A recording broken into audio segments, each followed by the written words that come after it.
There are some things that are bad for you if you use them and good for you if you don't, like smoking. But what if I told you social media could be something that is bad for you if you don't use it? This is exactly what this economics paper looked at, and I'm going to show you why these economists believe that we are trapped into using social media.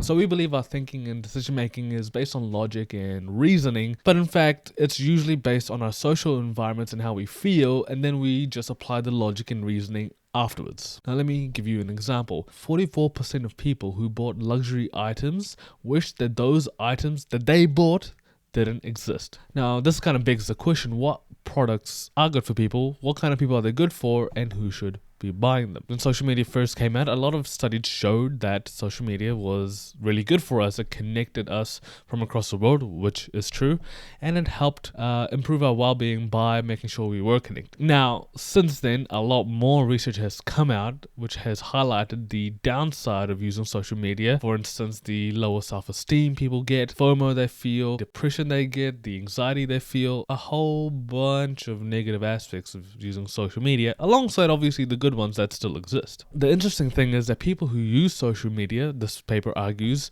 feel good and feel bad, but also the people who don't use social media also feel bad because other people are using it and they're not.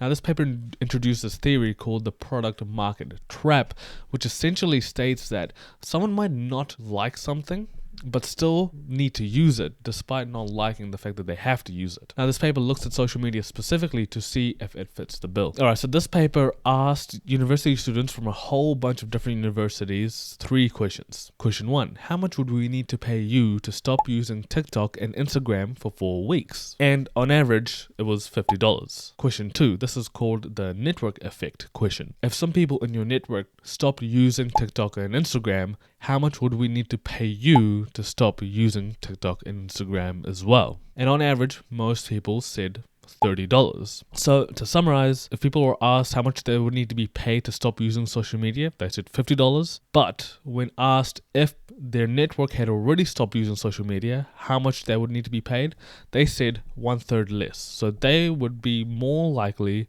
to stop using social media if they already knew people in their network who stopped using social media as well. Now, if you thought that was interesting, the third question really gets to the meat and bones of this paper. In the third question, they provided the context that you were the ruler of all social media, and you could say that all social media, TikTok, Instagram, Facebook, whatever, was completely gone from the face of the earth. How much would you pay for all social media to not exist anymore? And on average, people were willing to pay $30 for social media to not exist for anyone. Now, if we take a look at this closely, this is actually kind of mind-blowing, believably mind-blowing. In the first instance, you have to pay someone else to stop using social media when it's just them. In the second instance, people take less money to stop using social media when they know some of their network will also stop using them. But when you ask them how much they would be willing to pay, how much they would be willing to give up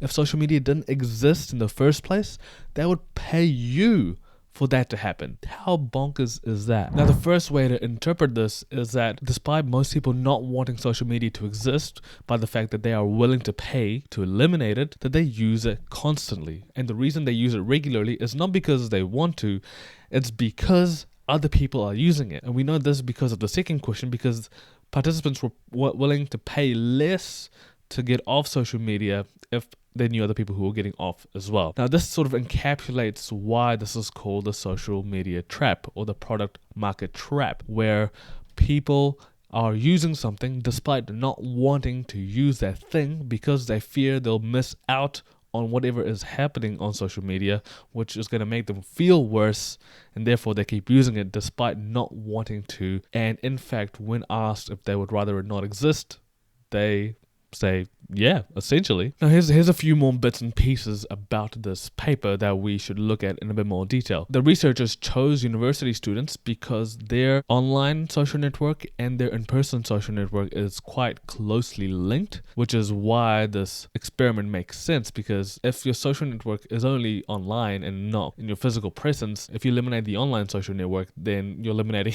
your entire social network, right? But for these participants, they will still be able to see their friends physically, face-to-face, offline, which is why they're okay giving up the online presence. Another thing to note is that this research looks at desired preferences versus actual preferences. People are doing something different to what they say they want to do, and how much of that can you take at face value? I.e., would people actually stop using social media if their friends got off of it, or would they actually destroy or eliminate social media if they had the option to? To account for these difference in actual preferences using social media versus desired preferences, not wanting it to exist, this paper did a robustness check where they basically told the participants that they actually have the money to deactivate their social media, and they asked the participants at the end of the survey whether they actually believed that these researchers had the power to do that. And they did believe the researchers, it turns out. Most of the participants believed the researchers had the power to deactivate their social media. So you could really interpret this in two ways. Either the participants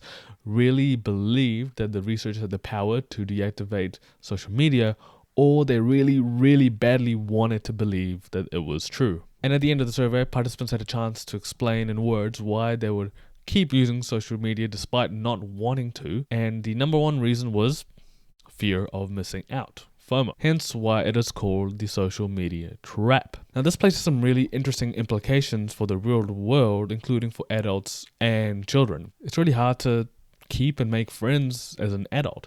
Your friends move away, they do different things, they go to different places, and so having social media as an adult is so useful to keep in touch with everyone you've met who's close to you, not physically but psychologically. But for children, their social network, both online and offline, are closely linked. So if social media did not exist for children, it would be less harmful because their social network would still exist physically very close to them at school or around the neighborhood. But if you're the only one who wasn't using social media, it would be worse for you as a child than it would be for you as an adult. Now, what do you think? How much would someone have to pay you to stop using social media if it was just you, or if it was a lot of people you know plus you? And how much would you be willing to pay to eliminate social media from existence once and for all? And that's it.